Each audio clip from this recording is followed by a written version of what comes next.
Number one, I'm responsible for me, as in responsible for how I feel.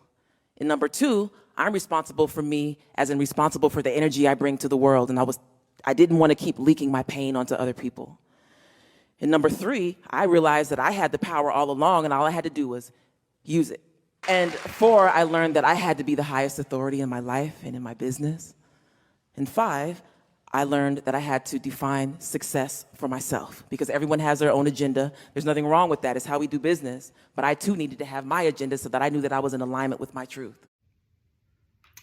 I love this message. I love this message. And listen, it's going to be bars all day, y'all. This one is another gem coming from another powerful woman, Miss India Ari.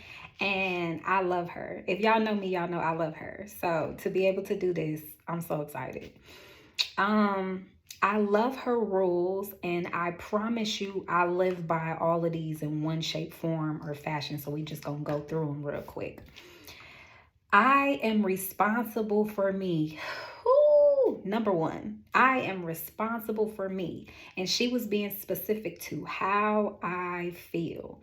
What that means is that yes, people are going to offend you. People are going to rub you the wrong way. There's going to be miscommunication. There's going to be all of those things in everyday conversation, whether a person respects you or does not respect you, whether they like you or do not like you. All of those things are still well beyond possible to take place. And even though all of those things are still possible, regardless of how they feel about you, you are still responsible for how you let it make you feel. Understand that even your feelings have been navigated by your teaching. Your parents, grandparents, your church, whoever is comprised of, or contribute to your teachings and who you learned from, all of those people have told you what to get offended by, what not to get offended by, what to value and what not to value. So some of those things you do have to go back and clean up and erase, because you're actually responding in a very hurt and victim way, and you don't even really care about it. You don't even really value it. You react to it because you were taught to react to it. So understand, you are responsible for how you feel. You're also responsible for your reaction to how you feel. There is nobody else at fault, regardless as to what is said or done. The minute you make them responsible for your actions, you are saying you are not disciplined. You have no self-control, and you allow other people to dictate how you show up. And that's not adult behavior, regardless of what rationalization you want to come to. Number two, I am responsible for me as far as how I show up in the world. So basically, your reaction.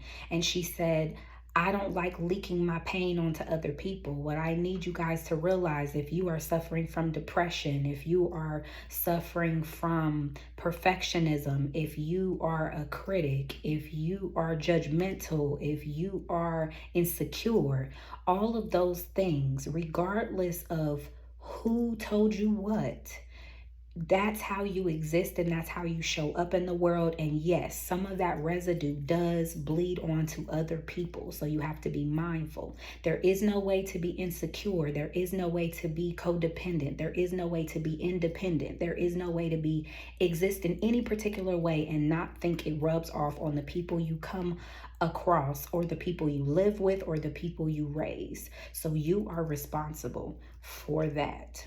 Number three, she said, I have always had the power.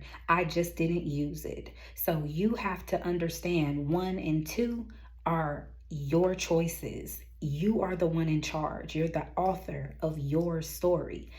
The only way your life is going to change is when you start making changes to do something different. You are in power. So until you put that into use, you will continue to have the same experience. You follow me?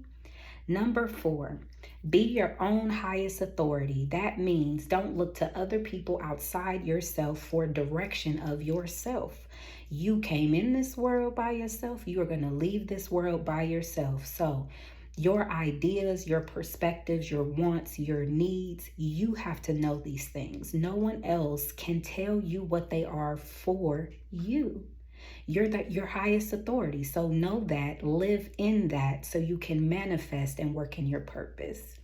And number 5, define success for yourself. A lot of times you let other people tell you this is what the ultimate success is: being married, having kids, working as a CEO, being a rapper, being a basketball player. No, success is what it looks like for you. For some people, success is just as simple as maintaining their peace and happiness. Success is what you make it. And it's about the standard that you set for yourself, not the standard that the world or your parents or your spouse or anyone else has set for you.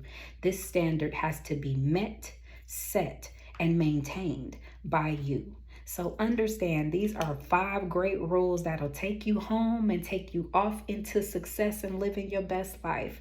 At this point, you just have to memorize it and maintain your success, your consistency. And trust me when I say, the minute you're able to do that, those doors will start opening up and you'll have a whole nother experience. Peace.